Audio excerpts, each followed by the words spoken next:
ეს არის ის სტრატეგია, რომელიც დაგეხმარება იმაში, რომ გახდე მომგებიანი ტრეიდერი. მეგობრებო, ამ ვიდეოში განვიხილავ სტრატეგიას, რომელიც დაგეხმარებათ იმაში, რომ გახდეთ მომგებიანი ტრეიდერები და განვიხილავ იმასაც, თუ რა არ უნდა გააკეთოთ ტრეიდინგში. მოდი გადავიდეთ ახლა პირდაპირ ჩარტებზე და დავიწყოთ იქიდან, თუ რა არ უნდა გააკეთო. ძალიან ხშირად ვხედავ ხოლმე ესეთ რაღაცას, რომ ძალიან ბევრი ეს 5 წუთზე, 3 წუთზე არის ჩასული და რას აკეთებენ ხოლმე, ანუ ესე არიან zoomed in და კაი აქ შორტს ჩავდივარ. ეხლა ლონგს მივდივარ, ეხლა შორტს ჩავდივარ, ეხლა ლონგი, ეხლა შორტი, ეხლა ლონგი. აი ჩემ stop loss ჩამოვწერ სანთელი თუ ესე დაიხურა, სანთელი თუ ესე დაიხურა და ანუ ეგეთი რაღაცა უნდა გააკეთო. ეგ არც სტრატეგია არის, არც ტრეიდინგი არის, არც ჩარტების განხილვა არის, არაფერი არ არის.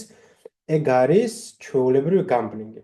ანუ როცა შენ ხარ ეს zoomed in და აქ შორტს შევდივარ, აქ ლონგს შევდივარ, მაგას რომ შენ ახარ ჩვეულებრივი გამბლერი, იმიტომ რომ ჩარტებზე როზე ხარ, შენ პირველ რიგში არ ეძებ ტრეიდს, შენ ჯერ განიხილავ, რას აკეთებს ტრენდი, რა შეიძლება მოხდეს, რა შეიძლება არ მოხდეს, რა გინდა რომ მოხდეს, რა არ გინდა რომ მოხდეს და განიხილავ ესე ვთქვათ სცენარებს, თუ რა სცენარები შეიძლება განვითარდეს ბაზარზე და როგორ იმოქმედებ შენ ამ სცენარებზე.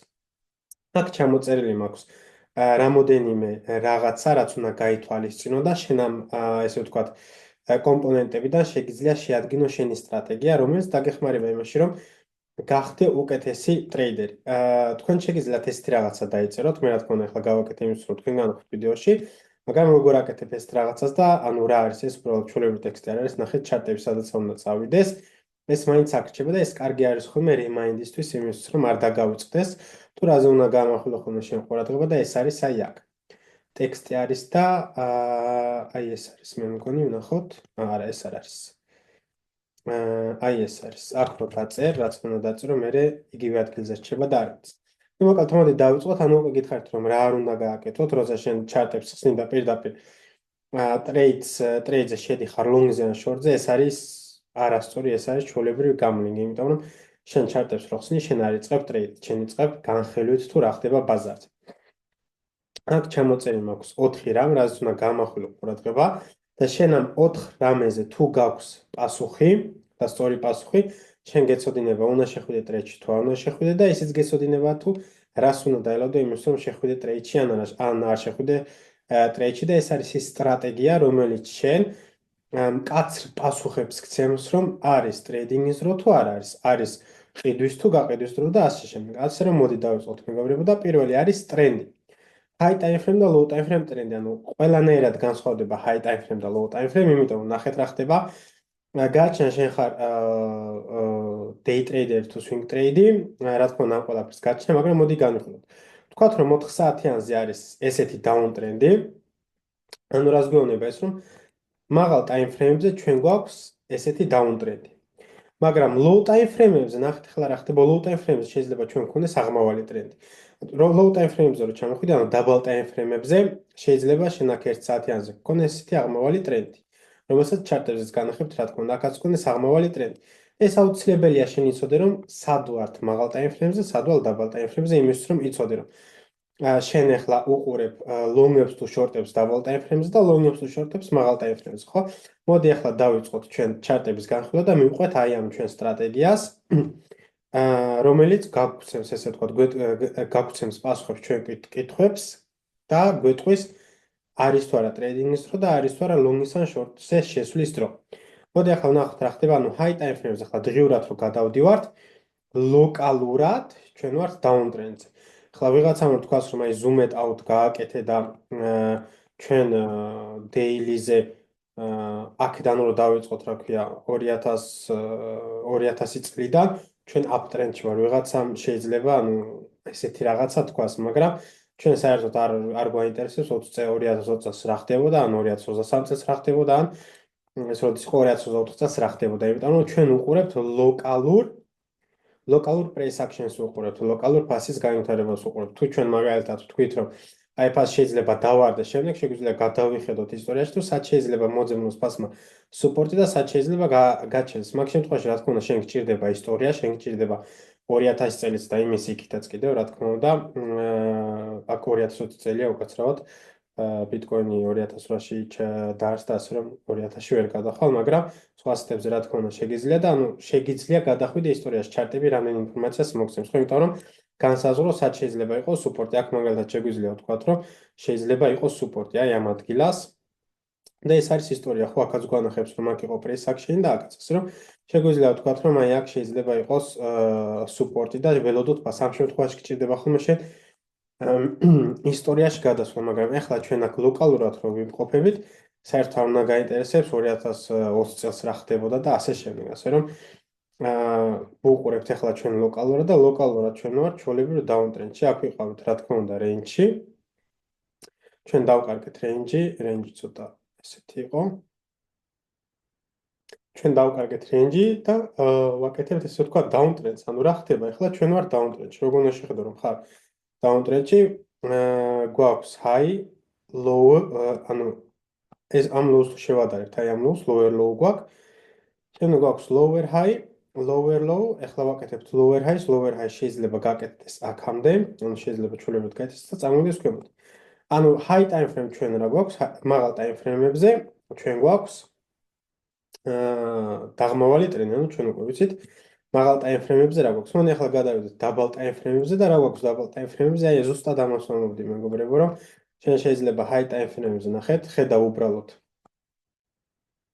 მაღალ თავს double ფეხს უკაცრავად თავს ანუ ამასთან შედარებით დაბალი თავია შემდეგ დაბალი ფეხია დაბალი თავია დაბალი ფეხი და ახლა ვაკეთებთ double თავს ანუ მაღალ time frame-ზე ჩვეულებრივად ხედავ, ანუ ამის არ უნდა იყოს ძალიან ესე ვთქვათ, მაგარი ტრეიდერი, ხედავ რომ უბრალოდ გვაქვს დაღმავალი ტრენდი, იმიტომ რომ ვაკეთებთ ესეთ კონსტრუქციას, უფრო დაბალი თავები და უფრო დაბალი ფეხები, ანუ lower low და lower high-ები. 4 საათიანზე უკვე განსხვავებული არის, იმიტომ რომ ნახეთ 4 საათიანზე და თითქოს გვაქვს ესეთი ტრენდის უკუცვლა, რომელიც რა თქმა უნდა არ გამოიყურება ძლიერად და მე აქ პირადად ლონგებს არ ავიღებდი, მე ბოლო კვირის განმავლობაში Instagram-ზე ვსწავლდი ჩემი win rate და ტრეიდების რაოდენობა და იქ იყო ლონგებიც აღებული, ასე რომ low time frame-ზე day trade-ისთვის რა თქმა უნდა შეგიძლია იყო ლონგები, Ethereum-ზე მქონდა ლონგი კიდე აღებული 2 დღის წინ გუშინ უკაცრავად.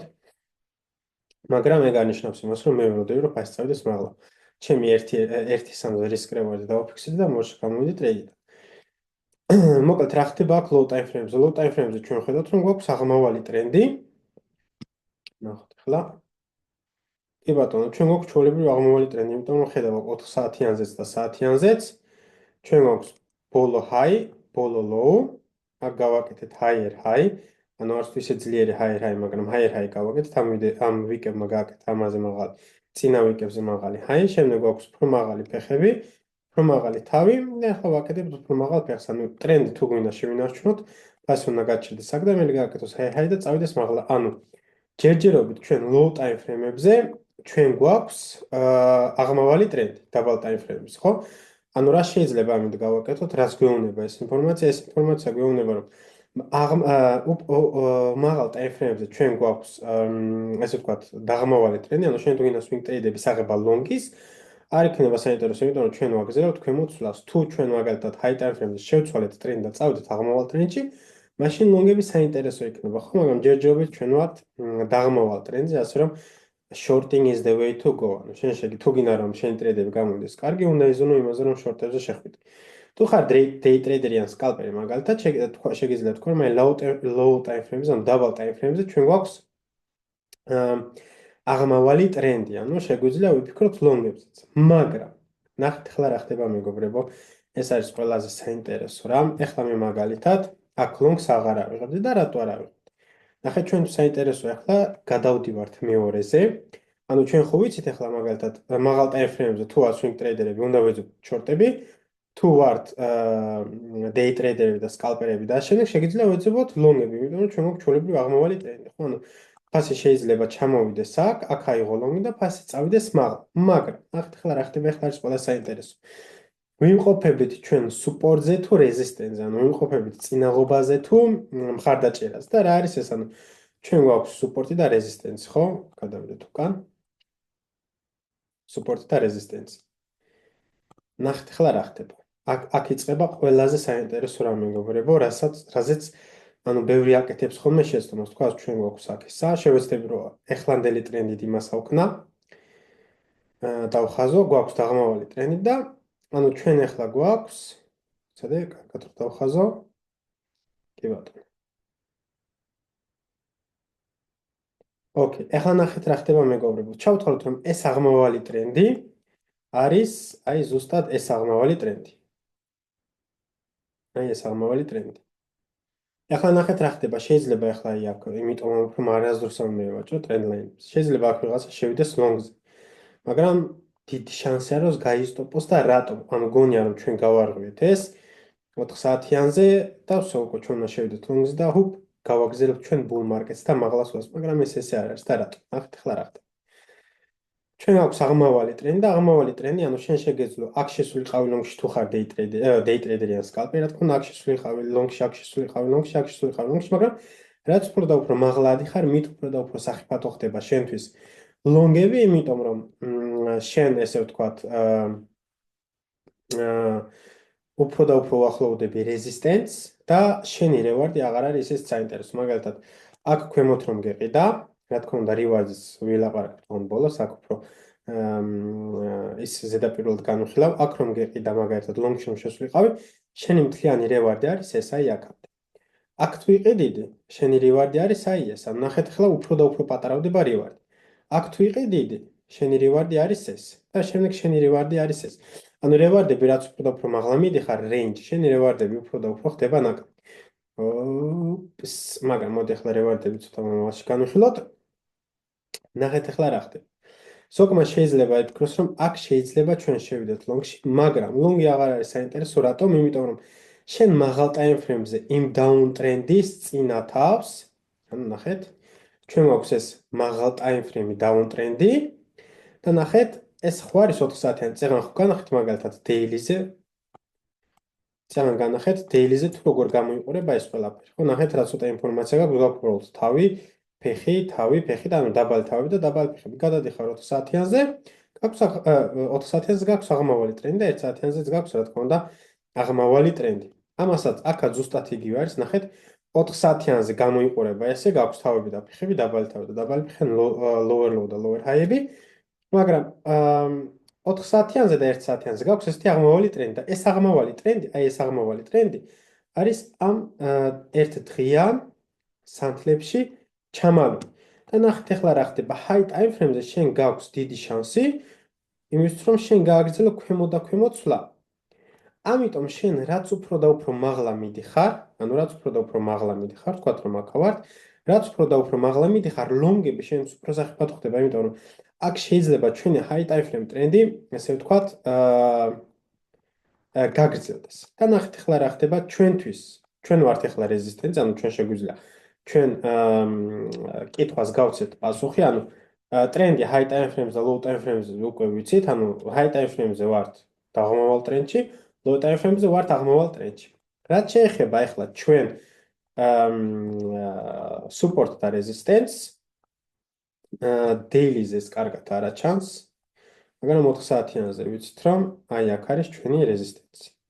აქ box გავაკეთებ ერთ level-ს არ გავაკეთებ, იმიტომ რომ ცოტა დიდი box-ი არის, ასე რომ box გავაკეთოთ. ახლა ანუ ჩვენ resistant-თან ვართ უკვე, რაც გვეუბნება იმას, რომ ლონგები არის სახიფათო, იმიტომ რომ აქ შეიძლება იჩნდნენ მყიდველები და high time frame ანუ მაღალ time frame ტრენდი გაგრძელდეს.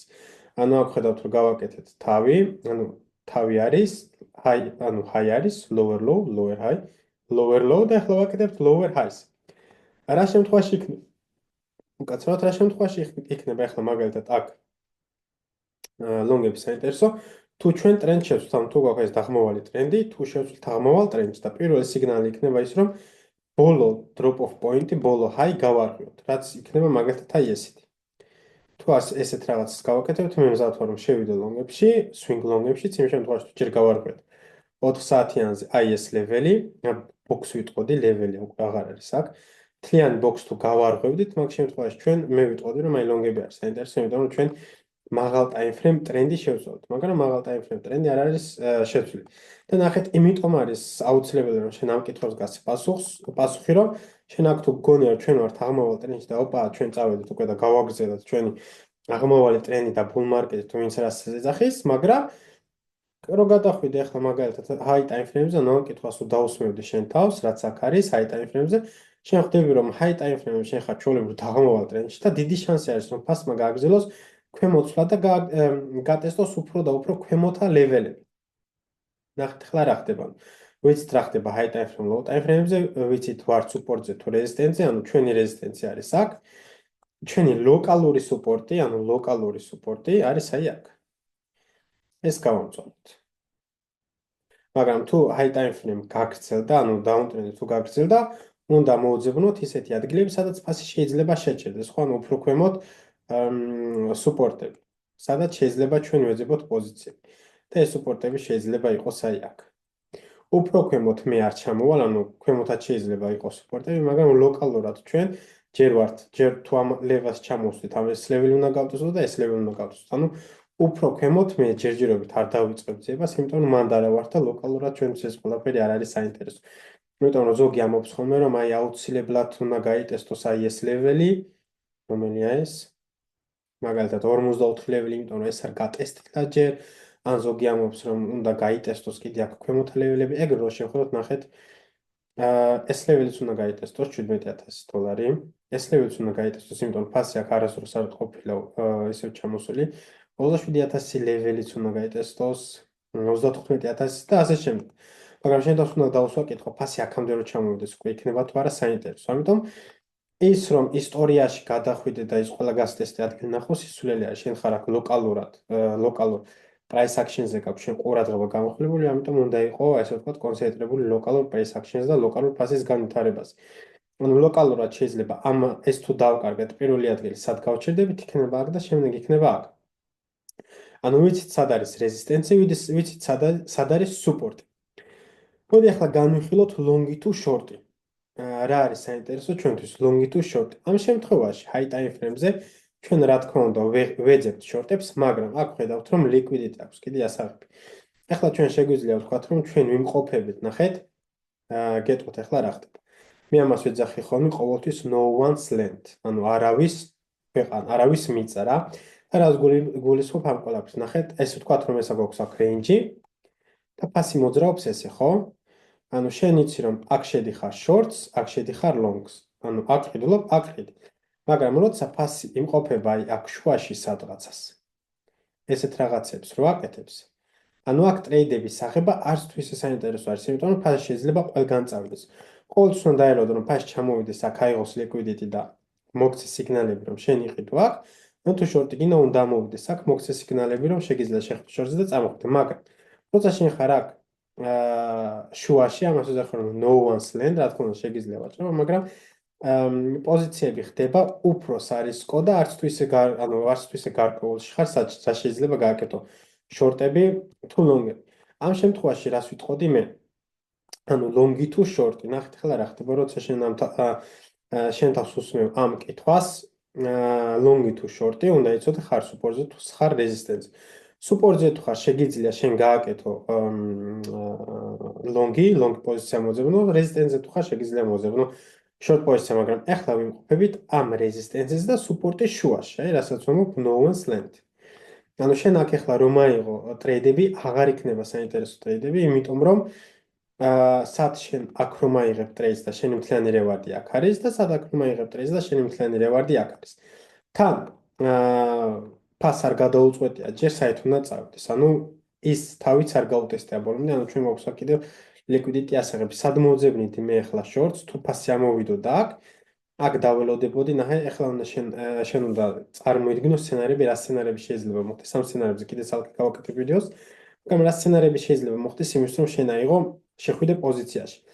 ან უნდა ამოვიდეთ აქ, ავიღოთ liquidity და მოგცეს ფასმა ფასში კონსტრუქცია და სიგნალები იმისთვის, რომ შევიდეთ shorts-ზე და შეგიძლია შეხვიდე shorts-ზე და შენი რევარდი იქნება აქამდე, ან ფასი უნდა ჩამოვიდეს აქ და აქ უნდა მოგცეს სიგნალები, რომ შეგიძლია შეხვიდე long-ზე და შენი რევარდი იქნება აქამდე. ანუ აქ შეგვიძლია ახლა ჩვენ გქონდეს 4 სცენარი. ნახეთ ახლა რა ხდება. 4-ვე სცენარს დაგეხაზავთ. პირველი სცენარი არის რომ ეს რეზისტენცი გავტესტოთ და წამოვიდეთ ქვემოთ. მეორე სცენარი არის რომ აქ ისევ სუპორტი გავტესტოთ და წავიდეთ მაღლა, რაც შეიძლება, იმიტომ რომ აქ კიდე გვაქვს liquidity ასაღები, აქ თუ ჩამოვიდეთ, მე აუცილებლად დავიწყებ long-ის მოძებნას და დიდი ხშირად ხდება ხოლმე რომ აქაურ liquidity-ს აქ ტესტავს ხოლმე, ანუ აქ შეიძლება გაიტესტოს, ეგრევე შევიდოდი უბრალოდ stop loss-ი არის აქ დიდი, stop loss-ის დაყენება მომიწევს დიდი და ამიტომ არ მინდა აქ შესვლა, ამიტომ დაველოდები პაჭს და შევეცდები რომ უფრო პატარა stop loss მქონდეს და ეს ამას გავლენა აქვს ჩემს risk reward-ზე და ჩემ პოტენციურ მოგებაზე, ამიტომ მეჩვენა დაველოდო და ფასში ავიღო. ანუ გვაქვს ერთი განვითარების სცენარი ეს short-ისთვის, ეს long-ისთვის და შემდეგ ნახეთ რა ხდება თუ გავარღვიეთ ეს ლეველი, ანუ ეს რეზისტენცი, შეგიძლია აქ long-ზე შეხვიდე და აქ ესეც თუ ჩამოვარღვიეთ, თქო, შეგვიძლია short-ზე შევიდეთ. ანუ ჩვენ გვაქვს 4 სცენარი. ნახეთ ახლა ჯერჯერობით, ხო, ჯერჯერობით აქ თუ შედიხარ შენ ტრეიდებში, ეს უფრო სკალპინგია და არც თუ ისე საინტერესო, იმიტომ რომ შენ გაქვს რეინჯი და რეინჯის ზუსტად შუა მხარეს ახარ და არ არის საინტერესო, იმიტომ რომ ეს არის no man's land. შენთვის პოზიციები ყოველთვის ყველაზე საუკეთესო და პოტენციურად ყველაზე მომგებიანი არის სუპორტი და რეზისტენცი. ანუ როცა სუპორტზე ეძებ longs და რეზისტენცზე ეძებ shorts. და აქ უკვე შენ დაგვიანებული გაქვს, იმიტომ რომ ანუ არანაირი ესე ვთქვა, სიგნალი არ გაქვს, ფასი მაღლა წავა თუ ქვემოთ წავა. ანუ ეს არის no man's land და ამ შემთხვევაში თავი უნდა შეიკავო ტრეიდის სასაღებად. და risk reward. ნახეთ ახლა რას გულისხმობ risk reward-ით. შენ თუ ესეც თავარია, შენ გაწყობს თუ არა risk reward-ით. თქვათ რომ აი არ მაინტერესებს, რომ ეს no man's land არის, მე მინდა ავიღო ტრეიდი. გაწყობს თუ არა შენ risk reward-ი. ნახეთ ახლა რა ხდება, თუ შენ აქ შეხვედი shorts პირდაპირ. შენ იცი რომ შენი სუპორტი არის აქ, აქ შეეჯახები, აქ ფასი ჩამოვა ქვემოთ თუ არა, შენ არ იცი, ხომ? მაგრამ იცი რომ აქ შეეჯახები და ანუ მოსხროდნელი არის რომ ფასი აქედან მე ისევ წავიდეს მაღლა და რეზისტენცი გატესტოს. ნახე ახლა რა ხდება, ეს არის resistant ზონა, ხო? ანუ შენ გინდა რომ ეს თლიანი resistant ზონა დაფარყო. ანუ მინიმუმ აქამდე დაფარყო. და ნახე შენი risk reward-ი როგორი გამოდის 1.76-ზე, ანუ $100 თუ რისკავ, მოგების შემთხვევაში მოიგებ $76 და ეს რა თქმა უნდა არ არის, ხო, risk management-ი. მე ყოველთვის ვამბობ, რომ უნდა იყოს მინიმუმ 1.3-ზე. ანუ short-ი არ გაწყობს და long-იც არ გაწყობს, იმიტომ რომ ნახე გინდა რომ ეს ყველაფერი დაფარო. შენი პოტენციური მოგება შეიძლება იყოს აი აქამდე, ესეც 1.085 და რა თქმა უნდა არ არის საინტერესო, ხო? იმიტომ ამბობ რომ აქ შუაში რო ხარ, ფასი შეიძლება ყველგან წავიდეს, შეიძლება მაღალს წავიდეს, შეიძლება ქვემოთაც წავიდეს. და რა თქმა უნდა არ არის შენთვის საინტერესო, რომ ახლა შეხვიდე აქ ტრეიდში. თუ ფასი ამოვიდა აი აქამდე მაგალითად და აქ შეხვედი შენ short-ში, ნახე უკვე რამხელა განსხვავება არის. 1.3-ზე, თითქმის 4-ზე უკაცრავად და long-ი თუ ჩამოვიდა ფასი, რომ ფასი აქამდე შეიძლება ჩამოვიდეს, მეთქი აქ თუ ჩამოვიდა. და შენი stop loss-ი იყო ესეთი. გადე? ესეთი თუ იყო stop loss-ი, ესა. და შენი reward-ი აი აქამდე ნახე ესეც 4-ზე მეტი არის. ანუ ამ შემთხვევაში არის შენთვის საინტერესო risk reward-ი, ხო? მაგრამ ეხლა ფასი სადაც იმყოფება, აი ფასი აქ თუ ჩამოვიდა ქვემოთ დაიღე ტრეიდი, შენი risk reward-ი გამოდის. ესე ფასი აქ თუ ამოვიდა მაღლა და აქ აიღე short-ი, risk reward-ი გამოდის ეს. მაგრამ შენ თუ ეხლავე შეხვედი ტრეიდში long-ი მაგალითად და იგივე stop loss-ი დააყენე, რასაც აქ აკეთებ და იგივე მოგება, ნახე 1.8-ზე გამოდის, არ არის საინტერესო, ხო? და იგივე short-ზეც რო შეხვიდე და stop loss-იც აქამდე რო დააყენო და reward-იც აქამდე, ანუ რასაც აქ აყენებდი, ხო? კარგი შემთხვევაში, აქაც 1.85-ზე და რა თქმა უნდა არ გაწევს, ხო? შენთვის არ არის ეს ყველაფერი საინტერესო. ანუ რას გვეუბნება ჩვენ? high time frame გვეუბნება, რომ უნდა ვშორტოთ. low time frame გვეუბნება, რომ ჩვენ არც რეზისტენტის და სუპორტის შუაში ვართ, სადაც არც long-ებია საინტერესო და არც short-ები. და ანუ პოზიციაზე ვერც long-ს ვიტყვით და ვერც short-ს, იმიტომ რომ არც რეზისტენტზე ვართ ახლა და არც სუპორტზე, ვართ ჩვეულებრივად mid range-ში, ანუ range-ში შუა მხარეში და risk reward-ი ვიცით რომ არის საშინელება, არ გვინდა. მაგრამ იმ შემთხვევაში თუ ფასი ჩამოვიდა აქამდე, მაგრამ ეს უკვე შემდეგი ნაბიჯია, რა კითხვაც უნდა დავუშვი შენ თავს, მაგ შემთხვევაში არის კარგი. ანუ ჩვენ ახლა ვხედავთ, რომ აქ ახლა ტრეიდის აღება არ არის საინტერესო, ხო? ამიტომ როცა შენ ხედავ, რომ ტრეიდის აღება არ არის საინტერესო, რატომ უნდა იყოს ცუდი ტრეიდი? იმიტომ რომ no trade day is also a trade. ანუ თუ არ ვაჭრობ, ესე იგი შენც არ რისკავ შენ ფულს და ფულის არ გარისხვაც ნიშნავს ფულის გაკეთებას, ხო, მით უმეტეს ტრეიდში. როცა შენ ხედავ, რომ ფასი არ არის იმ ადგილზე, სადაც გინდა რომ აიღო ტრეიდი, ანუ ან სუპორტზე, ან რეზისტენტზე, რა თქმა უნდა არ უნდა აიღო, ხო, იმიტომ რომ თუ ხარ mid-range-ში, არც რისკ reward-ი გაწყობს და არც იცი ფასი საიწავო, იმიტომ რომ ყველგან შეუძლია ახლა წავიდეს, შეუძლია მაღლა აიღოს liquidity და წამოვიდეს ქვემოთ ან პირიქით, ხო? მაგრამ ნახეთ, როცა შენ გადაწყვეტ, ეს ყველა კითხვა დავუსვი შენ თავს, ან ჩვენ დავუსვი ჩვენ ეს კითხვები ჩვენ თავს, მივიცით რა არის high time frame-ზე რა ხდება, low time frame-ზე swing trade-ისთვის რა უნდა ავიღოთ, long trade-ისთვის რა უნდა ავიღოთ და ასე შემდეგ. მაგრამ ხედავთ, რომ ტრეიდის აღება არ შეგვიძლია, ანუ ამ შემთხვევაში უბრალოდ კომპიუტერს ხوار ხურავ და ხوار მიდიხარ, ანუ ეს არ არის ტრეიდინგი. ამ შემთხვევაში შენ უნდა განსაზღვრო შენი სცენარები, თუ რა შეიძლება მოხდეს. ანუ უკვე წინასწარ მაქვს ნათქვამი, მაგრამ რას გულისხმობ ამ ყველაფერით? ეხლა მე აქ დავაყენებ მაგალითად alert-ებს, Bitcoin-ს დავაყენებ აქ alerts. აქ დავაყენებ alerts. ანუ ტრეიდის აღება მინდა აქ. ვიცი რომ ფასი აქ აუცილებლად ჩამოვა და იღებს liquidity-ს, მაგრამ უფრო მაღლა ვაყენებ alerts, რომ მომივარ, რომ შენ ესე ვთქვათ, ფასი ჩამოვიდა Bitcoin-ის აქამდე, უკვე ვიცი რომ კომპიუტერებზე უნდა დავждე და ვეძებო ლონგი თუ მომცემს კონფირმაციებს კონსტრუქციაში. ანუ რას გულისხმობ ამ კონფირმაციებს? ფასი რო ჩამოვა აქ, ავიღებთ liquidity-ს და ტრენდის უკუცვლა რო გვექნება ესეთი V-form-ის კონსტრუქცია, რა თქმა უნდა, ყოველთვის ესეთი V-form-ი არ არის და სხვა შეიძლება იყოს, მაგრამ მაგ შემთხვევაში შეიძლება ავიღო ტრეიდი. ან შეიძლება ესეთი რაღაცა იყოს, ნენელა ჩამოვიდეთ ქვემოთ, ნენელა ესეთი და შემდეგ უცბად წავიდეთ მაღლა.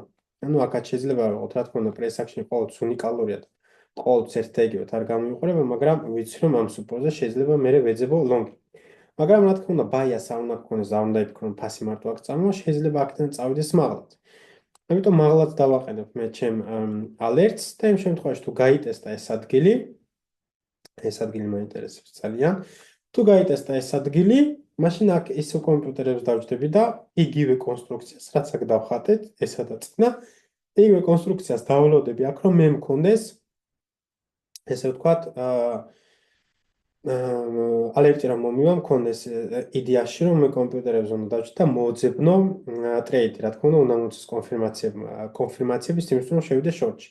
და რა შემთხვევაში, ანუ რატო ამოფ ამ ყველაფერს, ანუ არ არის აუცილებელი ფასი აქ რა მოვა შორტი მოვძებნო. აქ რა მოვა, ანუ მე ხო არ ვამბობ, ნახეთ, განსხვავება არ არის. არ ვამბობ, რომ ფასი აქ რა მოვა, ეგრევე დავждე და შორტი დავდო. არა. უნდა დავალოდო ფასი რას გააკეთებს. იმ შემთხვევაში, თუ ჩვენ აქ ნახეთ, რომ ფასმა ვერ გაარღვია და არ ეჯექტა ეს ლეველი და გვაქვს ესეთი კონსტრუქცია, მაგ შემთხვევაში შემიძლია შევიდე შორტში. მაგრამ თუ ფასმა გაარღვია ეს ლეველი და დავინახე რომ არის სიძლიერე, რა თქმა უნდა შევა ლონგში, ხომ? ამიტომ ჩემთვის არის ეს POE, რაც ნიშნავს POE? POE ნიშნავს point of interest. ანუ ეს ორი ლეველები, როცა მე ვიცი რომ ახლა არც შორტი არის და არც ლონგი ჩემთვის საინტერესო ასაღებად, იმიტომ რომ ამ აქ რაც მე დავწერე, აი ამ კითხვებმა გამცეს მე პასუხი და მითხრეს შემიძლია თუ რა ტრეიდი და არ შემიძლია. იმიტომ რომ ვიცი რომ low time frame-ზე ვარ no one's land-ზე, ვერც long-ს ავიღებ და ვერც short-ს. ანუ long თუ short-ი არ ვიცი, იმიტომ რომ ფასი ვერ მეუნება ამ ყველაფერს და risk reward-ი არ მაწყობს, საშინელება. ანუ ეს ყველაფერი მცემს პასუხს და ეხლა მე იმაშვები, რა ქვია, საზღვრავ თუ რა შემთხვევაში შეიძლება ავიღო ლონგები და შორტები და რა შემთხვევაში შეიძლება იყოს ჩემთვის საინტერესო ტრეიდერი. რა თქმა უნდა, მეორე მხარესაც აქ თუ ჩამოვიდა ფასი, შეიძლება რა თქმა უნდა აქ არ გააკეთოს ესეთ კონსტრუქცია და არ შეინარჩუნოს და ჩამოვიდეს ეგრევე ქვემოთ, მაგრამ როცა მე მაქვს აქ დაყენებული და კომპიუტერებზე ვიჯდები, მაგ იმ შემთხვევაში დავინახე რომ ამ ფასმა დაკარგა ეს ლეველი და ვნახე რომ საერთოდ გაუძლურდა ფასი და შეიძლება შორტი შესვლა, რა თქმა უნდა აქ უკვე შევალ შორტს და ჩემი რევარდი იქნება ის შემდეგი სუპორტი, რომელიც განსაზღვრე აი აქ მაგ შემთხვევაში იქნება თუ არა ჩემი რევარდი საინტერესო, რა თქმა უნდა იქნება თუ ესეთი რაღაც იყო, რა თქმა უნდა ფასი უნდა განვითარდეს ჯერ და ვერ განსაზღვრავ, მაგრამ პლუს მინუს ვიცით რომ ესეთი risk reward-ი მექნება, ხო? მაგრამ ახლა შეიძლება ვიღაცამ თქვას რომ აი მაგალითად მე აქ რო შევიდე stop loss რო აქ დავაყენო და აქამდე თუ იყო ჩემი რევარდი, ნახე ახლა ჩემი რევარდი 1.4-ზე არის, ხო, მაგრამ ეს უკვე გამბლინგი არის, იმიტომ რომ ფასი ჩამოვა თუ აქ შენ არ იცი. იმიტომ რომ ჩვენ ვიცით რომ აქ გვაქვს სუპორტი და შენ არ იცი წინასწარ ეს ამ სუპორტს შეინარჩუნებს თუ არა. ამიტომ უნდა დაელოდო და განსაზღვრო ან დაინახო ფასი რას გეუბნება და ფასი რას გეტყვის, როცა ჩვენ აქ მოვალთ და როგორი ინტერაქცია ექნება. მაგრამ შენ თუ აქვე აიღე შორტი, აქ შეიძლება ფასი ჩამოვიდეს და წავიდეს ეგრევე მაღლა და შენ გაისტოპო და ყოველგვარ დაკარგო ფული, იმიტომ რომ შენ არ გინდა დალოდება. ამიტომ მეგობრებო, რა თქმა უნდა, ამ ყველაფერთ არ შემოიფარგლება. ყოველთვის გვაქვს ჩვენ სხვადასხვანაირი კონფირმაციები იმის, რომ შევიდეთ ან არ შევიდეთ ტრეიდში, მაგრამ მე ახლა მაგალითად თქვენ განახეთ ის აუცილებელი რაღაცები, ამაზე მეც ყოველდღე ვაკეთებ ხოლმე და ყოველთვის ვეკითხები ჩემ თავს თუ სად ვიმყოფებით ახლა მაღალ ტაიმფრეიმზე, დაუნ ტაიმფრეიმზე, ან ჩარტებზე რო ვჩდები, მე არ ვამბობ რომ აი გავხსენი ხო ჩარტი, აი არ ვიღოთ მაგალითად აქ ეთერიუმი, გავხსენი ჩარტი და ესეთ რაღაცას არ ვაკეთებ. ლონგი. всё, მე მინდა ლონგი. აი აქ გავაკეთე ლონგი და მე ჩავიდე ერთ წუთებზე და კაი, ეს ახლა ამის მაღლა თუ დაიხურა, всё, გამოვიდივარ ტრეიდიდან, ან სტოპ-ლოს მაღლა ვწევ, ან იმას ამაშვები. ანუ ეგ ტრეიდინგი არ არის, ეგ არის ჩვეულებრივი გემბლინგი. ეს არის ტრეიდინგი, ეს არის სტრატეგია, რომელიც დაგეხმარება შენ, რომ გახდე უკეთესი ტრეიდერი და მომგებიანი ტრეიდერი. იმიტომ რომ ნახეთ, ეს კითხვები, რაც უნდა დაუსვა შენ თავს, გეუბნება ზუსტად შეგიძლია შეხვიდე ტრეიდში, თუ არ შეგიძლია შეხვიდე ტრეიდში და იმასაც გეუბნება, უნდა შეხვიდე შორტზე თუ უნდა შეხვიდე ლონგზე. ანუ შორტზე და ლონგზე შენ იცი რომ აქ არც ერთი არ გაწყობს ამ შემთხვევაში, იმიტომ რომ არც უპორზეც ხარ და არც რეზიდენტზე. no one's land-ში ხარ, ანუ შენ ხარ აი ამ რეინჯის შუაში. სად შეგიძლია შენ აქ ტრეიდები აიღო, ტრეიდებს იღებ აი აქ ლონგებს და აი აქ შორტებს. მაგრამ შენ თუ გაარღვიე ეს ტრენდი, ეს რეინჯი თუ გაარღვიე ქვემოთ, მაშინ იცი რომ შენ აქ იღებ შორტებს, თუ გაარღვიე მაღლა, შენ აქ იღებ ლონგებს. ანუ შენ გაქვს 4 სცენარი, შეგიძლია აიღო ლონგები და შორტები ესე თუ გაარღვიე, ან თუ ისევ რეინჯში დარჩი, სუპორტზე იღებ ლონგს, რეზისტენტზე იღებ შორტს. მაგრამ თუ ხარ შუაში, რა თქმა უნდა, არაფერს აკეთებ და ეხლაც ვარ შუაში, რა თქმა უნდა, და არაფრის გაკეთება არის შენთვის ყველაზე მომგებიანი, იმიტომ რომ ფასმა შეიძლება ეხლა გააკეთოს ყველაფერი, იმიტომ რომ ლიკვიდიტი აქვს მაღლაც ასაღები, შეიძლება აიღოს და წამოვიდეს ქვემოთ და ქვემოთაც აქვს ლიკვიდიტი ასაღები, შეიძლება ჩამოვიდეს ქვემოთ და წავიდეს მაღლა. აი ესეთი ადგილი ხშირ შემთხვევაში ტესტება ხოლმე ისევ. ნახოთ უცბად მაგალითი თუ ნახე აქ. აი ეს რაღაცნაირად გავსამნახე. გავარღვიეთ და აქედან ესენიც გაიტესტა. ხოთ აი აქ ეს გაიტესტა აი აქ და წავიდა მაღლა, ანუ იდეალური ტრეიდი იქნებოდა. low time frame-ზე ძალიან ბევრი შეგვიძლია ვნახოთ ესეთი კონსტრუქციები. აი time frame-ზე ახლა პირდაპირ ვხედა, მაგრამ ნახოთ აბა low time frame-ზე თუ ვიპოვოთ უცბად. კი ბატონო. ანუ იგივე V კონსტრუქცია გვაქვს ნახე. გავარღვიეთ, ჩამოვედით ქვემოთ და გაიტესტა ეს ადგილი. ანუ ეს ადგილი აქაც გაიტესტა, აქაც გაიტესტა და აქაც გაიტესტა და გექნებოდა ძალიან დიდი ტრეიდი არ გექნებოდა, მაგრამ საშუალო ტრეიდი გექნებოდა. აქაც ესეთი გავარღვიეთ და ანუ წინა ლიკვიდიტი, აი აქ რა ლიკვიდიტებიც გქონდა, გაიტესტა აქ და წავედით მაღლა. ასე რომ ყოველთვის იტესტება ხოლმე ესეთი ადგილი და მეც იმიტომ მგონია რომ ეს ლიკვიდიტი შეიძლება გაიტესტოს და აქ მოვზებნი ლონგებს. თუ რა თქმა უნდა ჩვენ გავარღვიეთ ქვემოთ და წამოვედით ქვემოთ, თუ კონსტრუქცია მომცემს იმის უფლებას, რომ აქ შევიდე, შორტზე შევალ, თუ არა და დავველოდები, რომ ფასი აქ განვითარდეს და იმ შემთხვევაში თუ ჩვენ გავარღვიეთ ჩვენ აქ ისევ სიგნიფიკანტური ლეველი, აქ შევიდე შორტზე. ასე რომ მეგობრებო, კარგად დაიმახსოვრეთ ეს კითხვები, დაუსვით ხოლმე თქვენ თავს ის კითხვები, რაც მე აქ დავუსვი და ეს დაგეხმარებათ იმაში, რომ განსაზღვროთ თქვენი ტრენდი, განსაზღვროთ სუპორტი და რეზისტენცი და რაც მთავარი გითხრას ამ კითხვებმა, რომ არის თუ არა საინტერესო ახლა პოზიციის აღება და თუ არ არის საინტერესო, რა უნდა მოხდეს იმისთვის, რომ შენთვის საინტერესო იყოს პოზიციის აღება.